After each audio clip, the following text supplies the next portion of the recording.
Hey guys, turkey season is in full swing right now, and if you are planning on getting after it, make sure to pick up some Meat Eater Phelps turkey calls to stuff into the old turkey vest or into your fanny pack right now. I carry a few different things. I like to use mouth calls, and I like to use pot calls.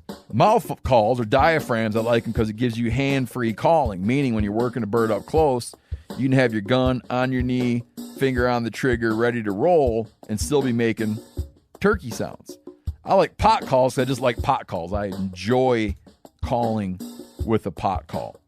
Whatever direction you go, including a box call, which I don't personally use too much, but they're fun and great, and I started out with them. Yanni, on the other hand, one of my main turkey hunting buddies, he loves box calls. And what's funny is I'll now and then look to him and give him the look that means get out your box call and find us a turkey. So it's not that I don't like him. I just have Yanni use his. Then I don't have to carry it. Go to Phelps Game Calls. Get calls that are made in the USA and get calls that'll get them close. Find yours at phelpsgamecalls.com today. Hey, what's up, my woods people? I'm Tyler Jones, and this is the Backcountry mini-series from the Element Podcast. Casey, fill them in. Since we are diving headfirst into the backcountry hunting this season, we decided to call in some help and talk to some experts that know how to crush it in the backcountry. So make sure and subscribe, and if this is helpful, we'd love for you guys to give us a 5-star rating and an iTunes review. Absolutely. Now let's get into it because I still have a lot of Mountain House flavors to try before September gets here.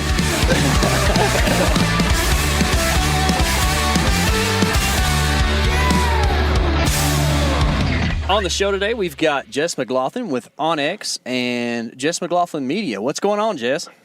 Hey, guys. How's it going today? It's going Swell. good. It's almost supper time, so we've got there's this thing that happens when you're really hungry, you hunt good, and I think that's also that with podcasting, the conversations go good because you're hungry and you're hyped up, you know what I mean? Yeah.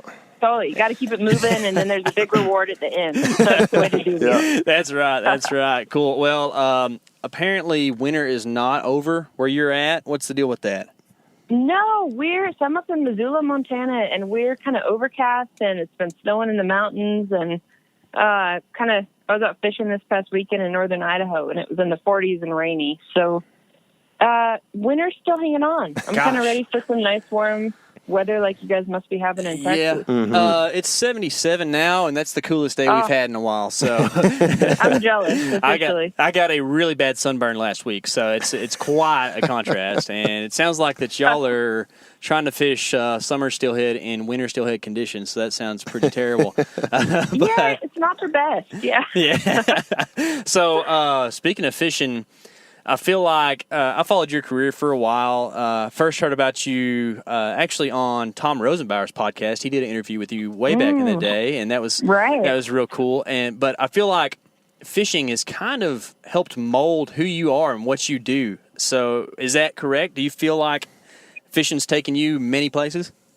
It has. It's been funny. When I first started out doing this, I never envisioned kind of being a fishing photographer and writer, and have been lucky enough to kind of have fallen into that niche. I grew up fishing, and turns out there was a need for some photography and some words in that industry. Yeah. So, yeah, it's taken me a lot of places that I absolutely would not have gone otherwise, which is kind of an oddly beautiful thing when you think about it. I like that that wordage you use there too. Oddly beautiful. That's nice. And no, it's cool because the reason we really wanted to have you on the podcast is because you're going to bring a much different perspective than what a lot of just general old hunters are going to have, right? I mean, you've probably done a little hunting. Just shoot it straight. 40-year-old male.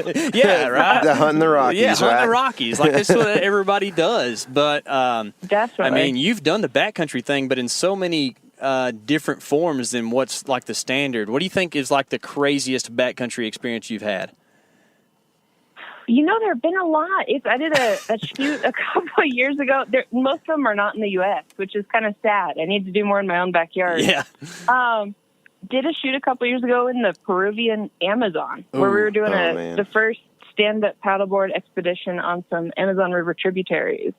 And it's in a region called the Madre de Dios, which is making headlines these days for its illegal gold mining and a bunch of deaths there, actually. A bunch of killings. So It was a bit of a sketchy float through the middle of the Amazon on the stand-up paddleboard.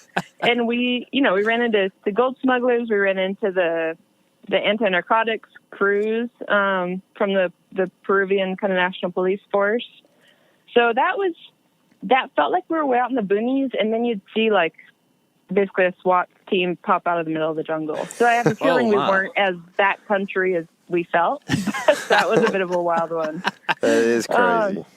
But hey, with the right group of people, I was with a bunch of guys who were like Peruvian whitewater athletes. So they were very good at what they did, and we all just kind of said, all right, this is going to be an adventure, and let's do it. But they're good for people. It's fun. Well, it probably helped that you're with people who spoke the language, too. I feel like that for me, I've only been out of the country a few times, and, man, when there's a language barrier, it just makes it just to the nth degree more backcountry when you can't communicate, you know? Oh, it's so hard. It's one of my first international gigs was actually working a season up at the Panoi River in Russia. So it's north of the Arctic Circle, kind of a well-known salmon fishery. Near Murmansk, and flew up and was kind of one of the only folks who spoke English in the camp. And it's a different experience, spending 6 months in a country where you don't speak the language. By the time I left, I could kind of tell a helicopter where to land, and I could curse pretty decently in Russian and probably play cards. But that was about it. And we'd get out of the camp was about 2.5 hours helicopter ride from the nearest city, and we'd get back in the city, and it's like, well, I can't order a sandwich. This is a problem. So it's funny. It's amazing what you can do, even not speaking the language, just by kind of making a fool of yourself and pantomiming. Body language goes a long way. Oh, yeah, for sure. Sandwich you can usually probably make, like 2 hands and, I don't know, how totally. You signify like the bologna in between, but you can figure something out. Totally. It worked out. Yeah, no, when I spent a little time in Costa Rica, and it was kind of the same thing. Like, awesome. It was just like you're inundated, and it's amazing how much you can pick up on. Especially, it's a romantic language, so like you're going to have some roots and some things that kind of make a little sense, even whenever you're an English speaker. But man, whenever you're forced to learn, like how to order ice cream pretty quick. Whenever it's hot and you're hungry. So, absolutely. Do you feel like you spent more time where you're having to layer up, or where you're having to deal with like the heat and staying hydrated and stuff like that? Oh, a lot of both. Yeah. I don't know really which I prefer at this point. I've got my travel system down pretty well for like saltwater shoots. It's hard on the body when you're out walking flats for 8 hours a day, every day for a week. Yeah. And then on the cold weather shoots, I've definitely kind of by just cause and effect learned how to layer up, and then a lot of stuff with the cameras, like how to keep camera batteries from getting sapped by the cold, and just kind of the silly tips and tricks with both. I think end of the day, I'd much prefer sweating, but there's only so many clothes you can take off in polite company too. You can always layer on more if it's cold, I guess. Yeah. So, good and bad to both. Yeah, sure, but then you end up looking like an abominable snowman. That's or at least I do, because we were talking about earlier, we're from Texas, and man, that cold acclimation is just tough to deal with sometimes. But it's hard, yeah. So how do you keep a battery from zapping in the cold? Because I'm very interested in how that works. Totally. I just stick it under my base layer. I wrap it up in like a buff or something that's going to insulate it. And if it's damp cold, I'll put it in like a buff and then in a Ziploc baggie to keep some condensation away, and just tuck it as close to skin as you can get. It's a pain when you need to change batteries out because you've kind of got to derobe a little bit. But it sure works. I'd rather do that and bring along a couple extra sets of batteries than bring along a dozen somewhere. Well, how's that work as far as like a backcountry experience? Because, we were talking earlier, we're going on this wilderness elk hunt this fall, and pretty stoked about it, and we're definitely going to document the whole thing as well as we can. Filming's a big part of what we do. Yeah, thanks. Man, whenever the temperature starts dropping, or just in general, if you're back for 3 days plus, you're looking at pounds and pounds of batteries unless you find a way to do something different. Do you run a solar charger? Do you run like a battery bank? Or what do you do whenever you don't get to go back to a power source at night to recharge? Totally. You know, it depends. I usually travel with a solar charger, but sometimes you're in cold conditions and there's not a lot of sun for a few days. Mm-hmm. So ideally, you know, solar charger combined with, I've got like a little Goal Zero battery bank that I'll bring along. Mm-hmm. And then usually run 3 to 4 sets of extra batteries per camera. So I laugh. I mean, I was packing up for a shoot the other day and I had 80% of my gear was camera gear and fishing gear. And then it's like, well, I can wear the same clothes. No one's going to care. So the gear definitely takes precedence over everything else. Yeah. So what are you shooting? What brand camera are you shooting? I'm a Canon girl. Okay. And have been since the beginning. So I'll stick with them for a while, I think. Yeah. I still shoot like all my stills on Canon pretty much, but we've moved to Sony for most of our video needs, which like the mirrorless cameras and the Sony line just do not have, they have the worst battery that you could ever imagine, pretty much. So it's what I've heard, but they shoot so well. Everything I see coming off those cameras is gorgeous. Yeah, it's awesome for sure, but it's hard when you grew up on Canon batteries because they're just so robust, you know. They go and go. They're heavy. I've had a couple times, as you know, those cameras, you throw a long lens on there and it's like a weight. You feel like you're in the gym. Oh, yeah. But, you know, part of it, I guess. Yeah. I had some days trekking through different country where I'm just like, no, why did I ever choose to do this kind of work?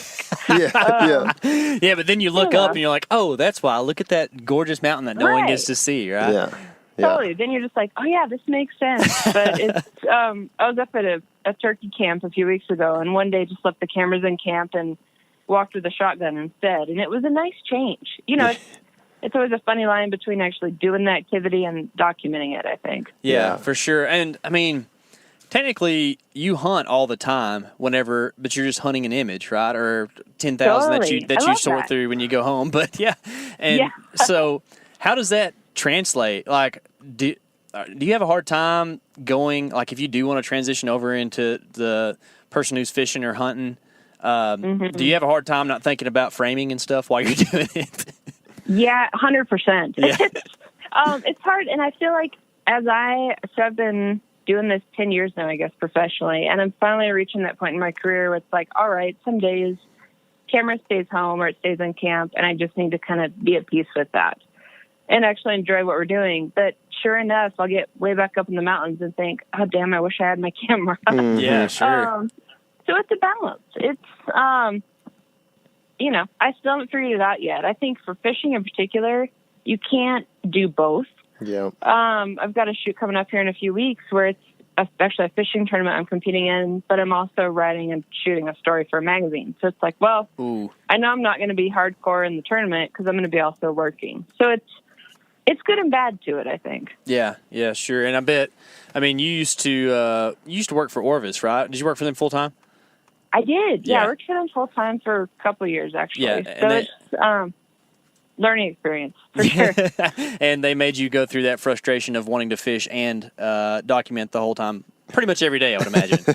Totally. And they were really good. Orvis they'd send me out. I kind of ended up getting on their rounds. I represented them in a few fishing tournaments, and they're really good. Just like, hey, go fish. Don't worry about, shooting photos for us or doing anything. Just go rep the brand, which was a really fun spot to be in. Yeah, for sure.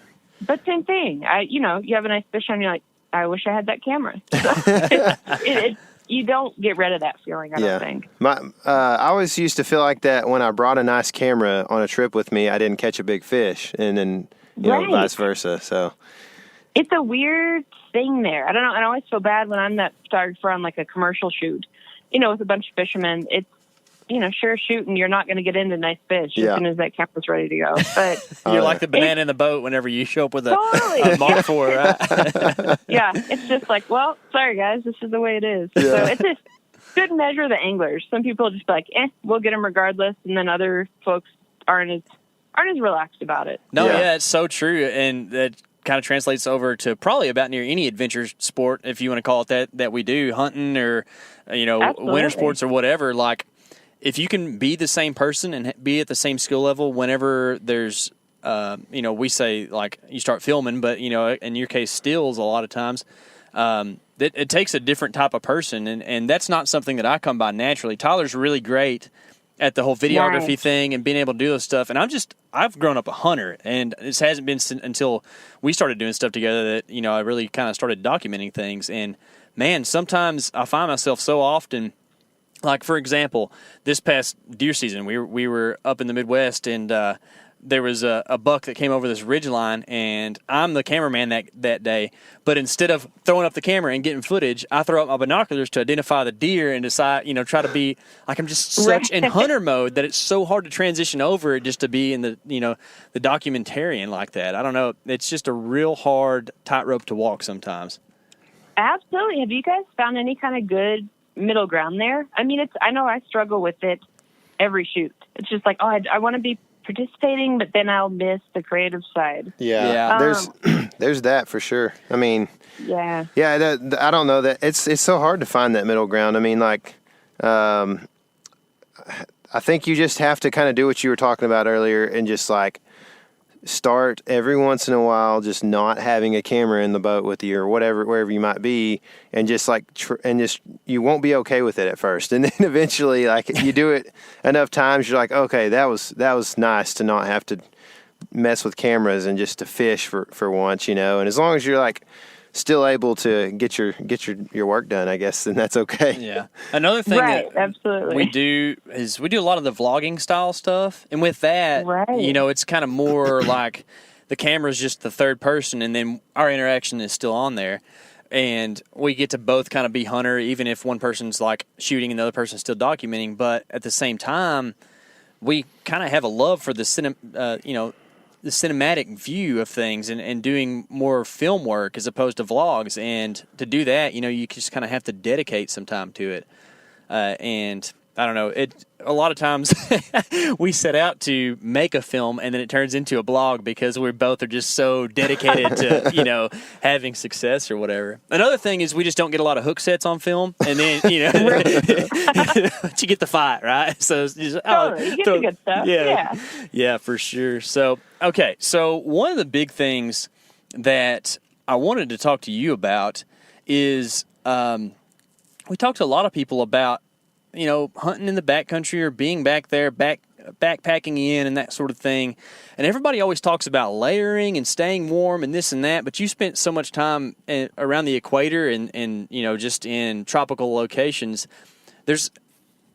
Where we're going on this hunt isn't going to be humid per se, but it's still going to be more like that arid desert Southwest.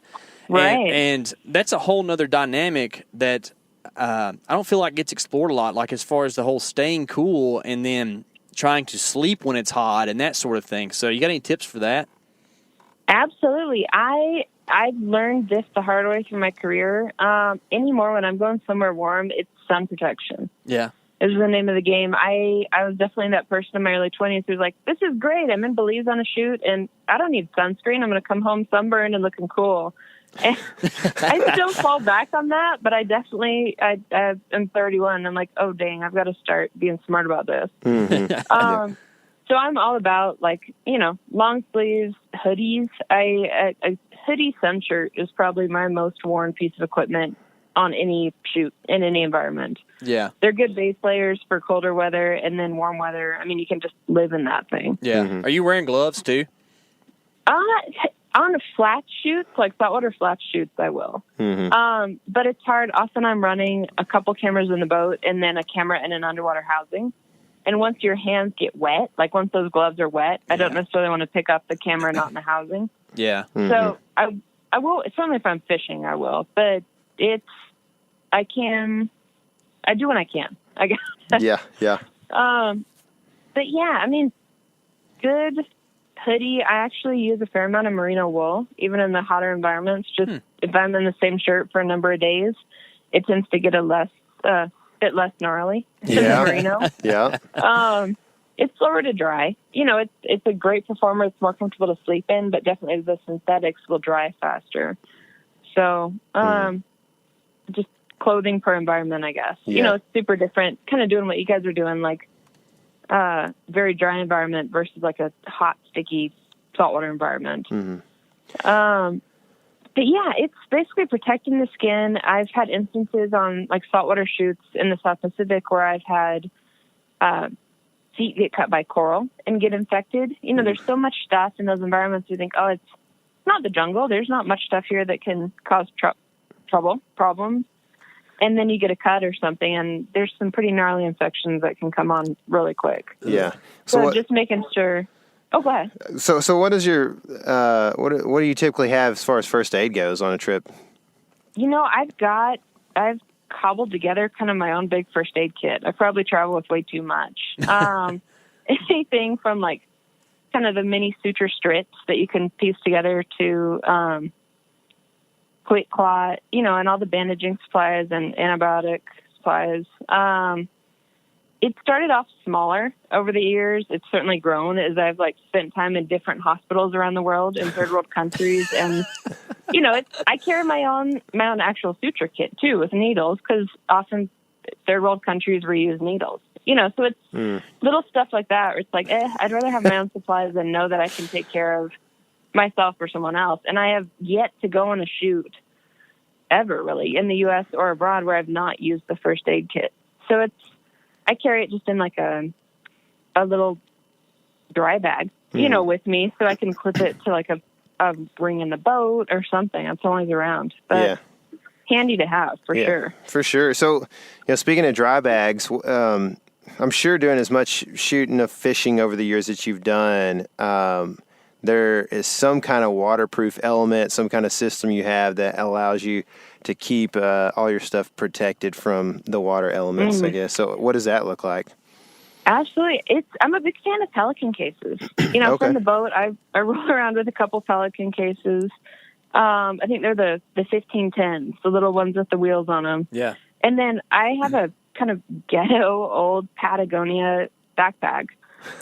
Waterproof backpack with a roll top that I pirated a insert from a boat bag and put it in there. And it actually kind of is a nice little camera divider in this bag. Oh, that's cool. And it's fun. I think the bag now, I've had it for like 12 years. It's stupidly old, but it's my favorite thing because I can put stuff in there. And because it's roll top, there aren't many zippers.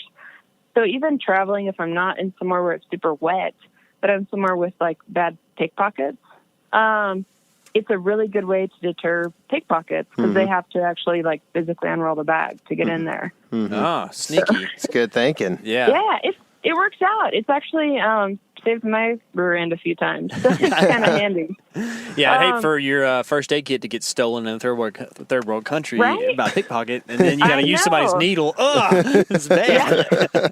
I'm going to be in trouble in that case. Yeah. But yeah, I'm a big fan of any new bags that I get, and I have like a big old Patagonia duffel that I roll around with. Any new bags that come into my household immediately get beat up and like covered with duct tape, and I hate traveling with gear that looks new because that's a sure sign that someone's gonna like, oh, that's an expensive bag, I want to steal it. Yeah. So I've been known to actually like drag duffel bags behind cars down dirt roads and do some pretty stupid stuff, but knock on wood, I have yet to lose a bag. Your neighbors are probably like, working. This girl's crazy. What's happening? Yeah, pretty much. It's a good thing she's gone a lot, or we wouldn't be living here anymore. Totally. They'd be concerned, I feel like. That's funny. So, you know, what you're talking about there, like with the Pelican cases and stuff, that all, I mean, I know the protection is there. I've used, you know, a couple Pelican cases too, but it all sounds real heavy. What do you do when you got to like cut weight and, you know, spend a little time, you know, with maybe camp on your back and stuff? What are you doing when you got to ditch those heavy cases and whatnot? Ditching heavy cases, I've got a big old F-Stop is the brand, an F-Stop camera bag that I use. It's basically a backpacking backpack with like an internal, they call it an internal camera unit, I think. That's cool. ICU. And it's solid. It's a pain in the butt. It's a big bag, but because it's built on a backpacking pack frame, you can load it and it's actually pretty comfy. Yeah. And so I'll throw the camera gear in there, and those are definitely the shoots. Like I said, I'll have, you know, camera gear, camping gear, and then maybe one change of clothes. The clothing always comes last, but I can fit.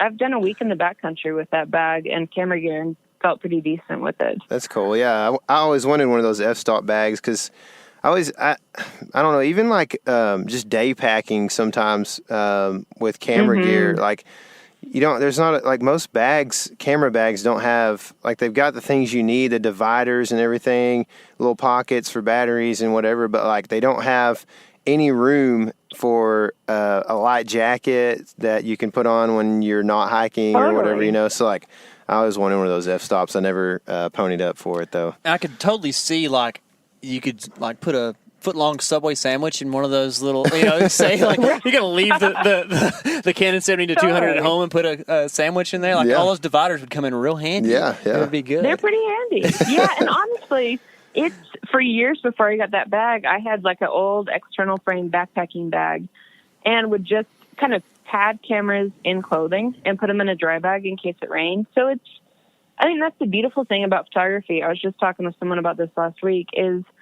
as much as we talk about gear, and certainly as professionals, it's important to our paychecks. At the end of the day, you can get someone with like a little DSLR and tell them, hey, throw in a dry bag and go hike for 3 days that direction. Mm-hmm. And they're still going to probably come out with some pretty rad pictures. Oh, yeah. I got a buddy that was in Africa for the last year or so, and he had just a Canon T7i and just a prime lens, and got some really just beautiful shots of the people and elephants and everything over there, and that's awesome. Yeah, it's just crazy. I mean, it's really, and he actually said this several years ago to me, but like you can't, or I guess if you go to beautiful places, you're going to get beautiful footage, in the video world, I guess, but stills for people like you. And it's like you said, like go hike for 3 days, go somewhere that not many people go, and you'll get a picture that not many people have seen, right? Absolutely. And that's, I think the beauty of it too, is you just go. I mean, there's so much stuff to capture in our everyday, but it's always a challenge to just be like, hey, go somewhere and find a story to tell. You don't have time to do your homework, and you just are going into something totally new, which it's scary all at once. It's like, hey, I don't know what my angle is going to be for this piece. Who am I going to meet and what stories are there going to be? Mm-hmm. But then the good stuff happens, Yeah, totally. I mean, we try to storyboard a lot before we go on a trip and talk about how things are going to go. But honestly, it never really goes to plan, and maybe that's because we're not good storyboarders. I don't know, but I mean, you can't script like, okay, the whitetail's going to come from the left. It's just not going to happen. Yeah. So, and in my opinion, Tyler likes the storyboard thing more than I do. I like to fly by the seat of my pants, but a lot of times we end up with not all the footage we need. But in my opinion, like the stories that you don't try to facilitate, but you let happen to you, those are the ones that are so like they're the most moving. They don't always happen, though, so I think that's where the storyboard has to be there some. Because honestly, I can't tell you how many times we go on a trip and, like, nothing really happens. So, or you get to where, like, it all culminates, you're like, oh, crap, we didn't have any way to start this thing at all. It happened. Yeah, absolutely. Yeah, but... Well, and that's a really good point, too, is I think a lot of folks see the work of an outdoor creative and think it's awesome all the time, and it's these grand adventures all the time. And you guys know how it is. There's a lot of times like sitting on airplanes or driving in the car and just doing that day-to-day stuff that far outweighs like the glory moments of everything. Yeah, really. Yeah, for sure. Yeah, I watched. I bought the first Planet Earth series when it came out, and nice. So I was watching them the other day again, watching one of them. And I can't remember the cameraman's name, but he's famous now, especially after this. But like, he spent like a month straight in like this tiny little like carved out like dugout on the side of a mountain over in the Middle East, trying to capture footage of a snow leopard, and like missed Christmas and New Year's and everything, all those holidays right there with his family.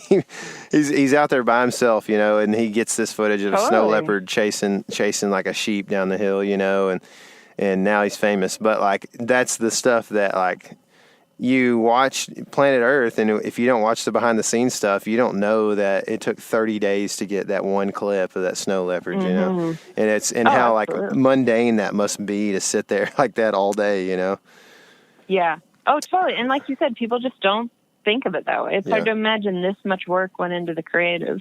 Yeah. And then you get those days where, like, it just happens. I feel there are definitely those magic moments where you're just like, I can't believe I'm seeing this, and I'm actually here to witness this. So it's a mix of both, I guess. Yeah. And that's definitely, why you do it. And it's cool to watch someone who's great at their craft, like what you do, where many people experience awesome things all the time, but if they just whip out a cell phone or a camera that they don't know how to work and just take a picture on auto, like, it just doesn't convey like what a true photographer or videographer can do. I just think about sunsets all the time. Like, how many lame-o, well, I don't mean to be so negative. How many subpar sunset pictures do you see, on a hashtag on Instagram, right? And it's like, totally. And that, like, the way that was painted is so much more vivid because you've seen sunsets too, but it takes a certain eye and a certain, I guess, want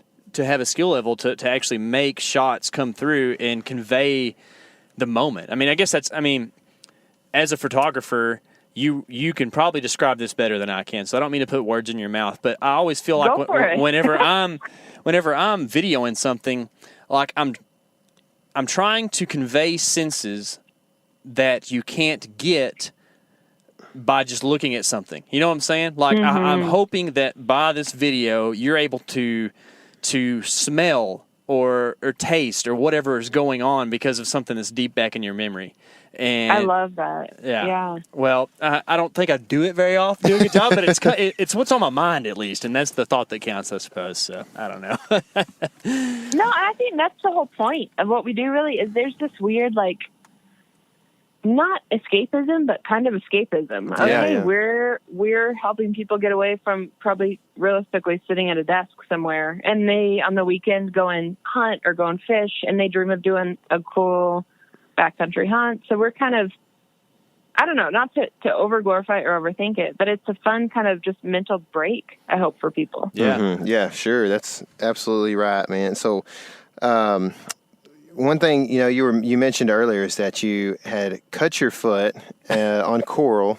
And so this may not be a great question for you, but we're interested in, like, I'm interested personally in like trail runner shoes.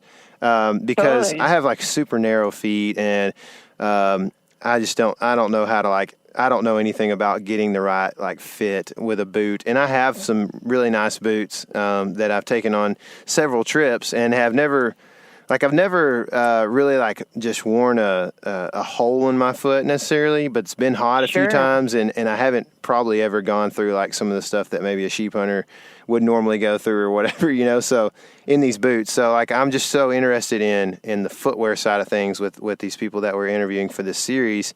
And like I said, you may or may not be a good person for this question, but I'm going to ask you, boots, trail runners, Crocs, what are you wearing? Yeah, no, it makes me so happy. So long ago, before I did this professionally, I actually sold footwear in like Sportsman's Warehouse for years. Cool. So footwear is, and I'll admit to it, like when I'm meeting people for the first time, I totally check out their shoes and judge. I form an initial opinion on footwear, which is super immature, and I'll own up to it. Like I said, but that's my, like, I judge people off their shoes. So there we go. But it depends. For me personally, it depends on the project. I'll always have a pair of flip-flops in the bag as like camp shoes or travel shoes. And then I wear a ton of Salomon. Salomon trail runners are kind of my go-to. You can throw a pair of gaiters on them, you know, if you're in the backcountry for a few days. And they're solid. I've had them everywhere from, Montana to Japan to what I wore at a shoot in the Middle East last year and wore those literally every day. Yeah. So they're solid. I actually have a pair of those. I think it's the XDA Gore-Tex ones or whatever they are. I don't know, but they've been really good for me. They kind of, I don't know. I tried to wear them in the Elkwoods one year, and I don't know if it was a fit thing or what, but I actually ended up getting a really weird thing on my heel from them. But I think it was just maybe they weren't designed to do what I was trying to do in them, and that was me mistreating the shoe more than anything. But ever since then, I wear them like anytime I'm just doing a easy trail thing, or I actually wear them as work shoes a lot. I do construction for a living, and they're like they're not steel toe, but man, they're like full coverage. Like you're not going to kick a board and hurt your toe, Totally. I'm not an open-toed shoe guy. When Me neither. I know that you like, okay, don't judge me, right? But I ain't wearing flip-flops, girl. Like, Go for it. I can't do it. When you say, and I know that you're a pro and you know what you're doing, but when you say flip-flops, I'm like, oh, what happens if she kicks a rock and breaks her toenail? Totally. And I it's happened. I tell you that one shoot where I came back, so I was in the one where I had the coral cuts. It was a shoot down in the South Pacific, French Polynesia, for Costa del Mar. It was a pretty hefty project. It was one where I felt pressure, all right, don't screw this one up. Yeah. And pulled a total stupid newbie mistake. I bought a pair of new saltwater wading boots. And there's a model I'd had before. I bought the same size and didn't try them on. And it turned out the size had been mislabeled on the shoes. Oh, no. So I was down 2 sizes from what I normally was going to have. And so they, of course, got ripped up on the coral and didn't do a very good job of doing what they were doing. So I was that person wandering through, the saltwater flats of French Polynesia the last few days of the shoot with socks for sun protection and then Teva sandals strapped over that. Oh my goodness. Really not a good look. People were judging you for sure. There was so much judgment. This girl been looking at my feet. I'm looking at hers now. Yeah. I know. There were some of the little local kids who are just what is happening here? But it was funny. And then coming on the way home, I was that person, my feet eventually swelled up so much I couldn't fit them into my flip-flops that I travel with. And so I was that person walking barefoot through LAX, holding my shoes, which is just not a good look. It's worse than third world needle, I think. Yeah, I know. It's just this is not going to happen well. And it was funny. I think when you have a shoot that you guys know how it is, you feel all right, stuff went well and I'm happy with what we got. You just kind of feel nothing can get to you. I was I'm barefoot. I don't care. Things are good. Life was great. It's just a funny kind of impenetrable feeling with that. For sure. So speaking of walking around, do you ever use trekking poles for any instance? I have. I need to more. Definitely backpacking, in any kind of backcountry trip, 100% we'll use them. For whatever reason, I tend to be kind of unbalanced with big packs. And anything that gives me essentially another couple legs, I'm all about it. Gotcha. Well, kind of moving on here, what about your sleeping situation? Because this is something that, for me, I have some old injuries and a mid-back injury. And so it's a huge deal for me to... I've spent some time backcountry, and I tend to wake up if I'm sleeping. If it's not a horse camp, and we've got sleeping pads. If I'm sleeping on the ground, I tend to wake up almost can't move, and it's not it's I don't know. It'll work itself out usually. 15 minutes in, but I almost can't raise up. So it's a big deal to me to kind of pick everybody's brain on this and try to figure out what the most comfortable situation is. Absolutely. Yeah, that makes for a rough morning. Even if it does work out, that's not what you want to wake up to. No. Yeah. Dang. And Tyler's not a coffee drinker, so he doesn't even get that that boost, Oh, I couldn't function without the coffee. I don't know how you do it. And this is something too that I'm still working on finding my ideal system. I feel like it's gotten a lot better over the years. I use Thermarest products mostly. Okay. Because they pack down. Usually I'm flying with stuff and then having to trek it in once I'm on location. I've got a pad. I think it's there. Shoot, I was just on it this weekend. I think it's the Neo Air Light Max or something, but it folds up to the size of a Nalgene, a little bit smaller, and is a pretty fluffy pad. It's got an auto-inflating kind of opening on one end, which seems really counterintuitive. You kind of blow into this open hole, and it forms some kind of vacuum in the pad, so it helps inflate itself, which I had never seen before. And I saw it the first time when Thermarest sent me this pad, and I was just no, this isn't good. It's gimmicky. It felt gimmicky, and it actually works. I'm not that person at altitude anymore, being oh, I'm going to pass out because I just blew up my pad. It's pretty fun. Yeah. And then just pair that with a I have a 20-degree down bag that I love, which has that hydrophobic down, like the treated down in it. And it's a solid bag. The two pieces fold together really small and actually pretty decent night's sleep, which is nice. Cool. Yeah. I think I have a Neo Air. I know I have a Thermarest pad, and it's like orange. But I don't know. Like it doesn't fold up quite that small. It's like a little bigger than an Nalgene. Well, you might have said Neo Air Light or something like that, didn't you? Probably. They have so many different. I need to get on their website and just look now. They have so many different ones. It's crazy. Yeah. Mine's also an extra long, so like it's going to be probably a little bit bigger than most people's. Totally. I bet it's comfy though. Oh, it is. Yeah, nice. It's got a pretty good R value, and it's very comfortable. But like, I weigh enough that like if I'm not like necessarily a side sleeper, but I do end up there at some point during the night, and I will feel the ground through it most of the time. So, totally. You bringing a pillow, or do you just ball up some clothes or whatever? Just ball up clothes. Yeah. I'm old school. Actually, I finally broke down and bought like the nice inflatable pillow, and I'll use it for close stuff. But I don't know. It's one less thing I have to pack. Really. Yeah, sure. Which is silly. No, I'm kind of teetering on that thing. It's like one less thing to pack, but as a hunter, I kind of think of the multi-use of a pillow where like I could sit on it some too while we're out doing stuff. So I'm always kind of weighing like, okay, so separate side of my life, I really love to cook. Okay, so I don't know if you've ever watched Good Eats with Alton Brown, but yes, it's amazing. It's the best show ever. And is this similar to what you do? Yes. Me and Alton, we're like on the same wavelength here, but no. But he's always talking about in the kitchen, you can't have unitaskers. You got to have multitaskers, and I think that's like great knowledge for the backcountry. Like maybe you are bringing in a little extra weight here, but if you can also use it for something else, it might pay off in the long run. So I don't know. That's a really good point. Yeah. No, I appreciate that. That's a really good point. Well, I'm not telling you to change your system because you do it way more than I do, but I'm just saying that's just kind of where my thoughts at. That's what's fun about this whole thing is like I'm always learning so much from other folks.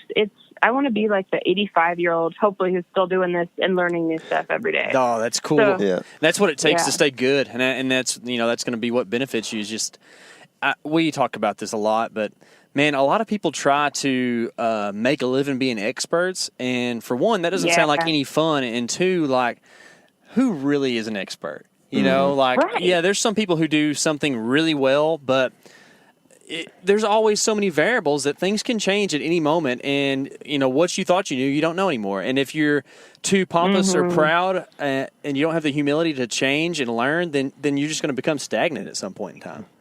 Totally. And honestly, there's hardly anything in life more fun than being like, I'm a newbie, teach me. Yeah. I've had so much fun doing that at onX, and I roll at onX. I grew up, very deep in the fly fishing industry and have, I'm from Montana, grew up with guns and played around with stuff, but was never a super hardcore hunter. And anymore, I'll just tell the guys at onX, hey, can I buy you a beer and let's go teach me about hunting. And it's the best thing to do because those guys are just such a wealth of knowledge. And it's really fun.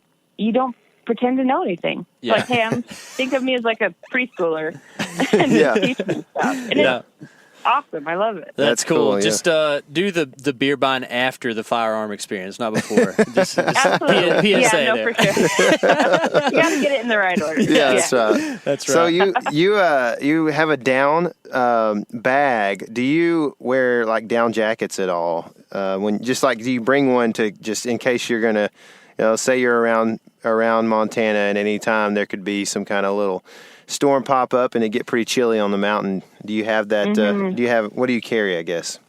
I carry a synthetic. I think it's an 13-year-old synthetic jacket that I have. It's ancient and literally duct taped together, but I love it, so I won't give it up. Just as I ain't broke, don't fix it kind of person. Yeah. Totally. I know duct tape is the best thing ever. But I like the synthetic jackets. I have a down jacket, but traveling, it's almost always synthetic because, if you get wet, you're still going to be warm.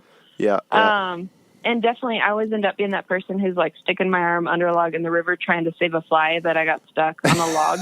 So it's the synthetics dry out a bit The self-employment life has been tough on you, hasn't it? No, and it's so funny. I definitely, I was telling someone the story the other day. When I first got my first camera, I actually bought it here in Missoula 10 years ago and have traveled a lot of miles since then and somehow found my way back here.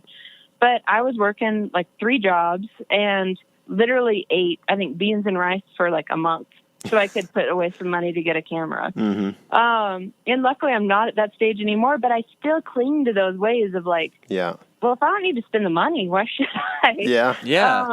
Which is kind of, I don't mind living that way. I think it lets you focus, like decluttering life lets you focus on the important stuff. For sure. Yeah. Oh, yeah. Love it. That's awesome. And, you know, just a kind of a side note, I don't mean to take away from that, but like I don't feel like that a lot of people might listen to this and be jealous of your lifestyle. But there are a lot of people out there that don't make the sacrifices that it would take to do or to be where you're at today. You know what I mean? So kudos to you for eating beans and rice for a month. Well, it's you guys know how it is. Like, social media is a weird vehicle right now because I think people see a certain side of life. Oh yeah. And I try and as much as I can be pretty honest on social and just first of all, I'm not posting a ton of pictures of myself because I want to tell other people's stories. But it's like, hey, you know, I'm on a plane for 72 hours traveling around the world. Here we are. You know, we need to talk about those kind of non-glamorous sides of this. Mm-hmm.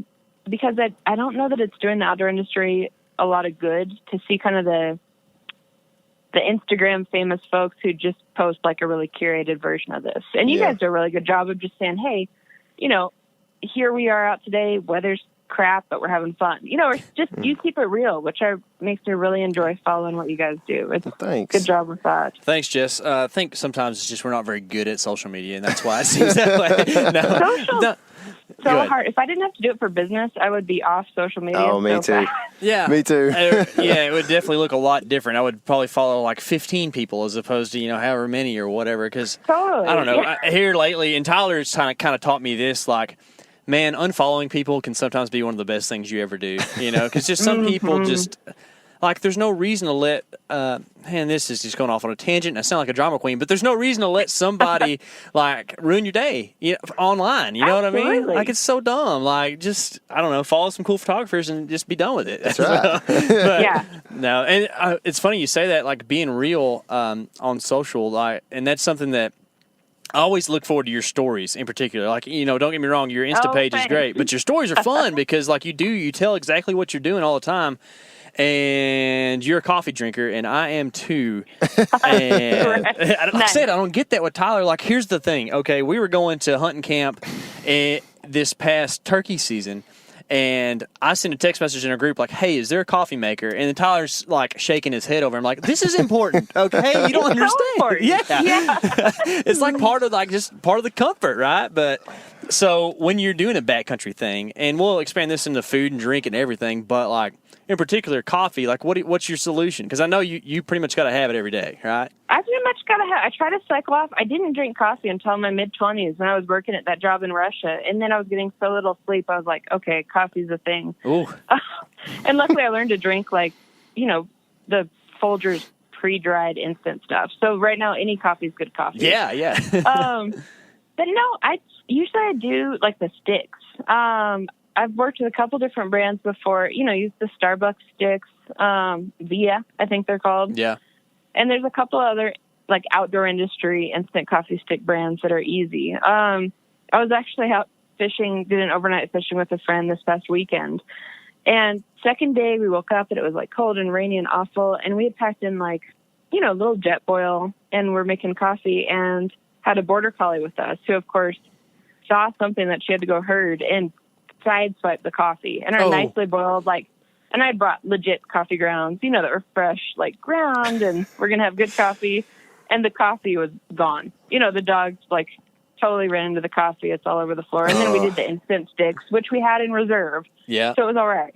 But I'm definitely getting into the stage now where if it's a couple-day trip, I'll pre-grind some coffee and then just do, you know, camp coffee, boil water, and pull the grounds in there. Yeah. And let them do their thing. I had this shoot in the Middle East I did last year. We did like the Arabic coffee, where they basically do that same thing and then add in like cardamom and a bunch of different herbs, and they sweeten it super strong. But some of the Bedouin tribes do it less sweet.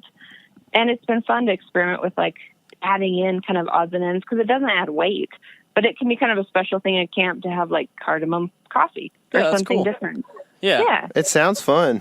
I mean, it does. Like, and both my parents are like big time coffee drinkers, and like I don't know if that had anything to do with why I do or don't. But like I do know that like the smell of my dad's coffee brings back just like I feel like I'm 9 years old again, and we're in the deer stand. You know, like it's just one of those things that like is so nostalgic for me. But yeah, I think. By the time coffee was something that like I thought about as like, hey, this will help me get up, I was like, okay, well, I think I'm just gonna be tough and just try to forego, you know, anything that might help me or might get me hooked. You know what I mean? So I just anyway. I don't know. Will you do tea or anything? Do you enjoy tea? I'm not even a big tea drinker. I mean, I'll drink some every once in a while. I mean, I like to have some caffeine at some point every once in a while if I get pretty worn down or whatever. Oh, don't let him lie to you. He's the dude who we're on a turkey trip. He's like, hey, I need to go town and get a Coke.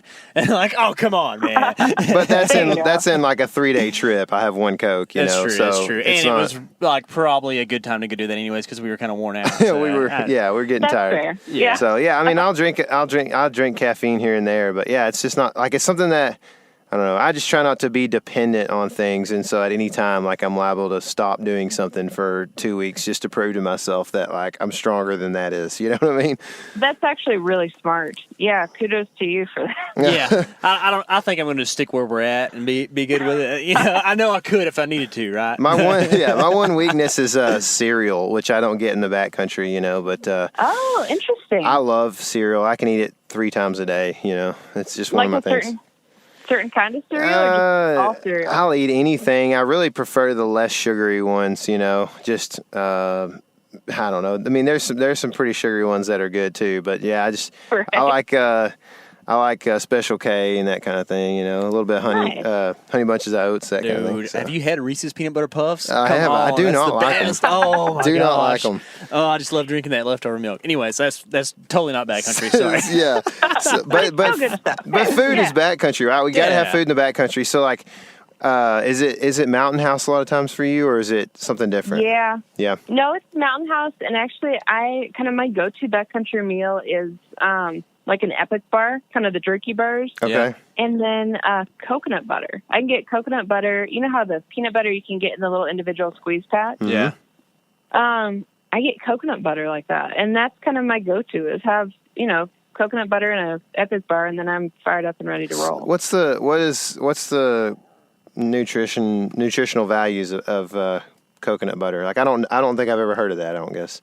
Totally. So it's like a healthy fat. It's like coconut oil with some of the ground meat from the coconut. Okay.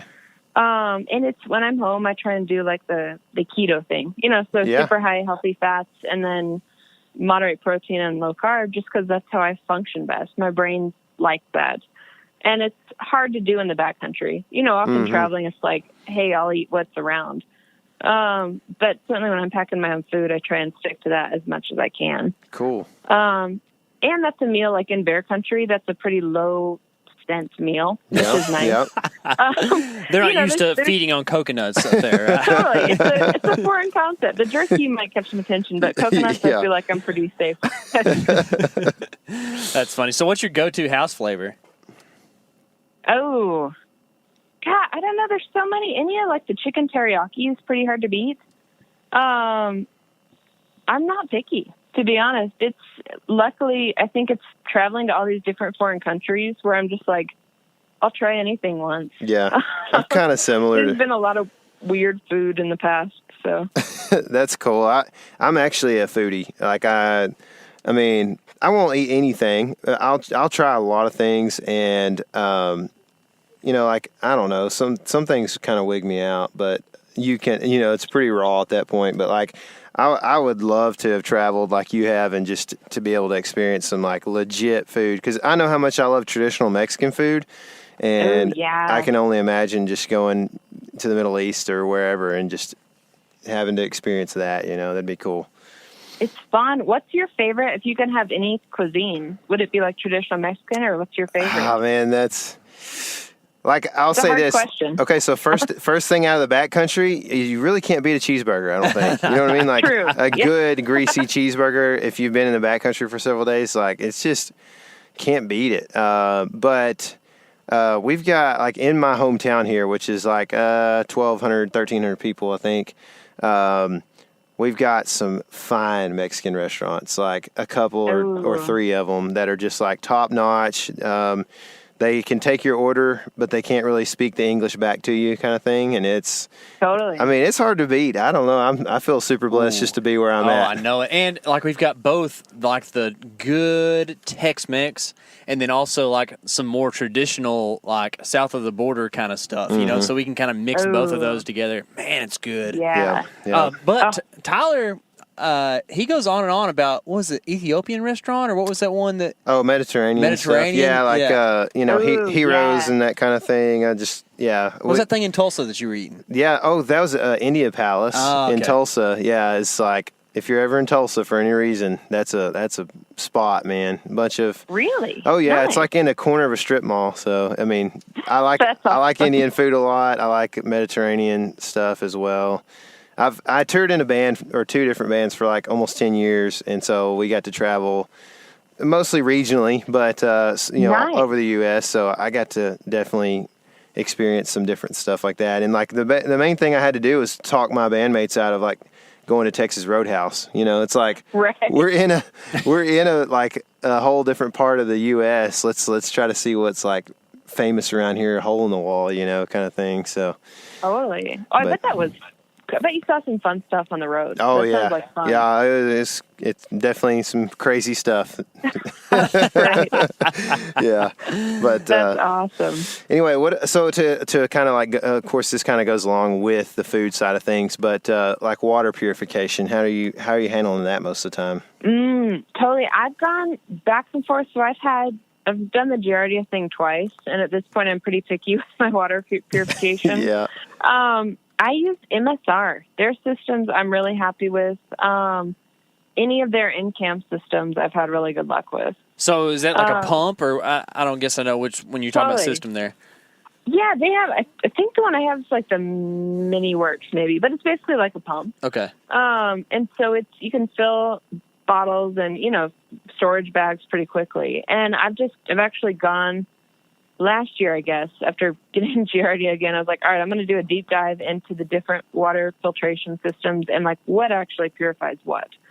I was getting ready to go to Kenya on a shoot and knew that we'd be like basically filtering puddles, so I didn't want to mess around with those. And MSR, like they actually have a lab that they dedicate to bettering their water purification, which was pretty cool. And I came away from kind of that self-study being like, all right, I'm not going to get sick drinking from this thing, and have had really good luck with it. Yeah. So I'm definitely picky. That being said, I was on a shoot in Sweden last year where it was like we just drink out of the river and no one got sick. So it depends on where you are too. It's cool. So I've got my brother-in-law actually, I think they're like pH testers or something you can buy off of Amazon. I don't know exactly what they're, but some kind of tester for water.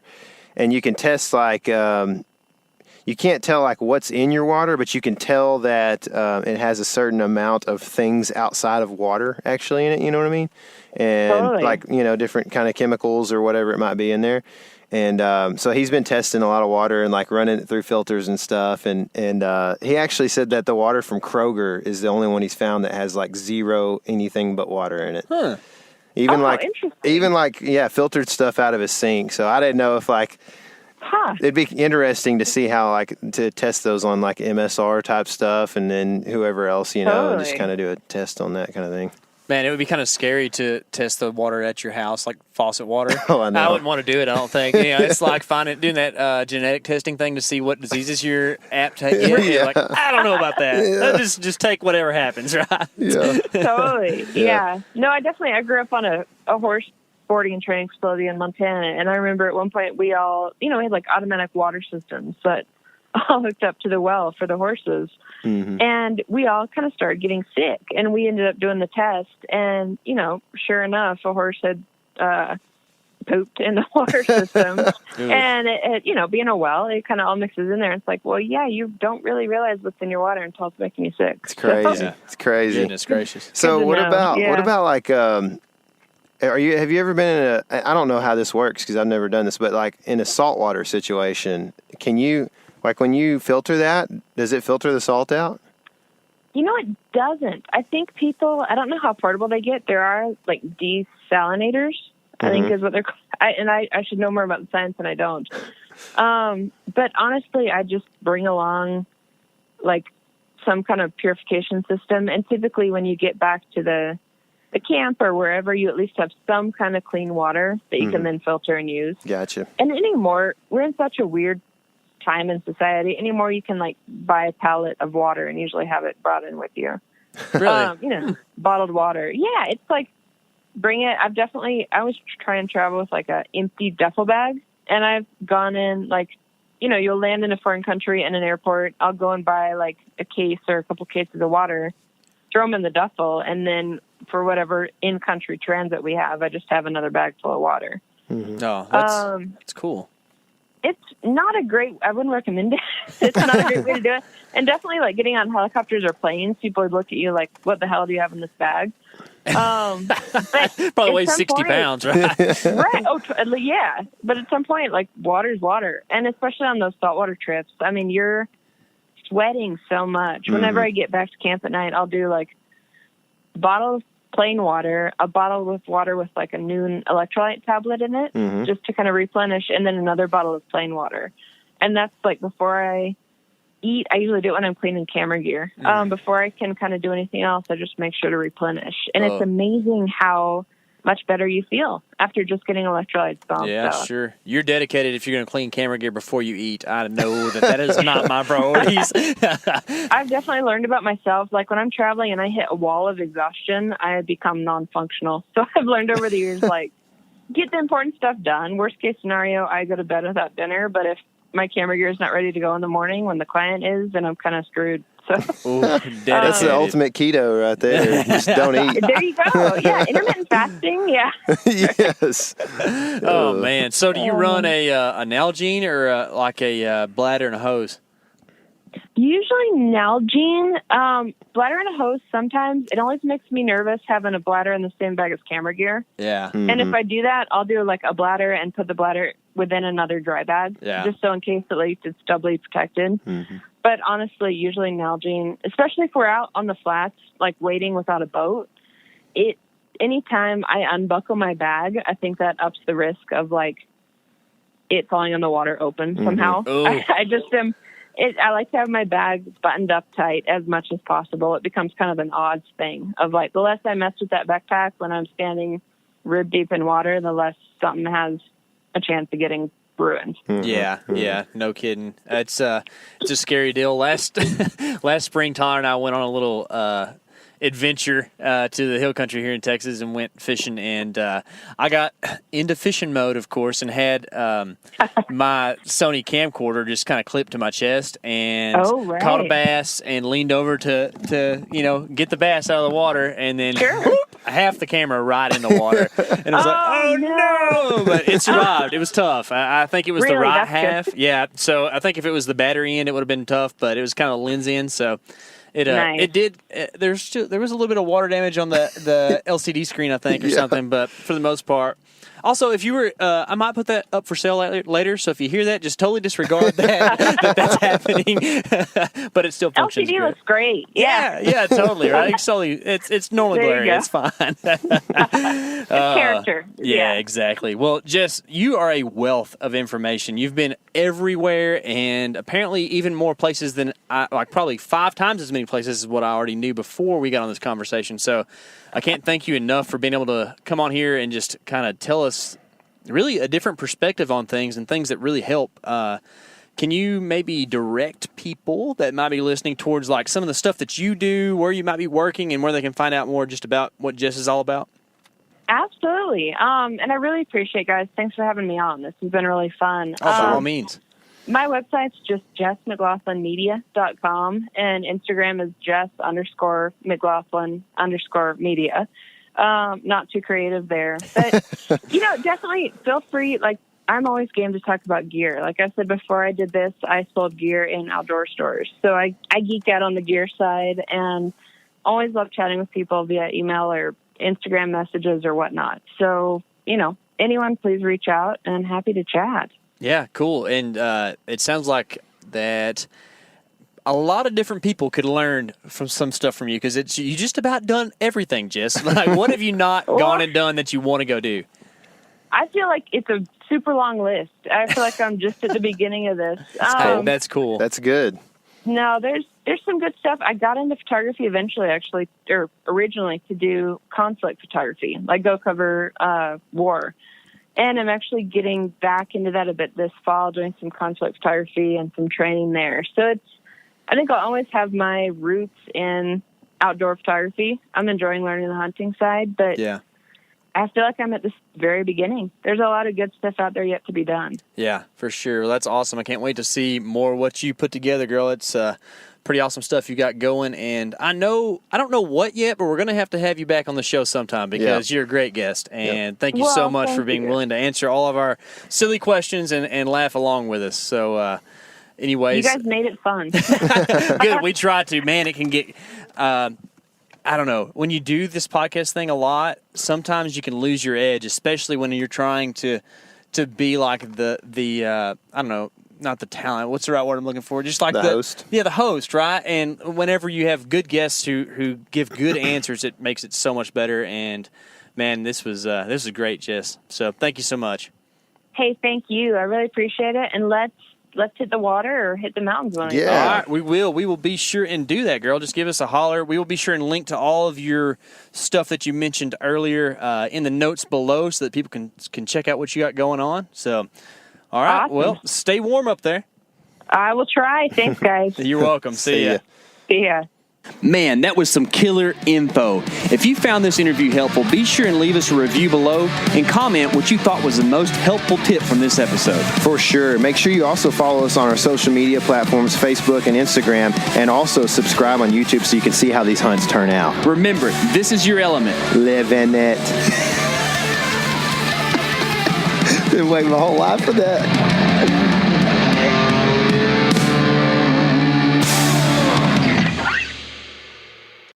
Hey guys, turkey season is in full swing right now, and if you are planning on getting after it, make sure to pick up some meat eater Phelps turkey calls to stuff into the old turkey vest or into your fanny pack right now. I carry a few different things. I like to use mouth calls, and I like to use pot calls.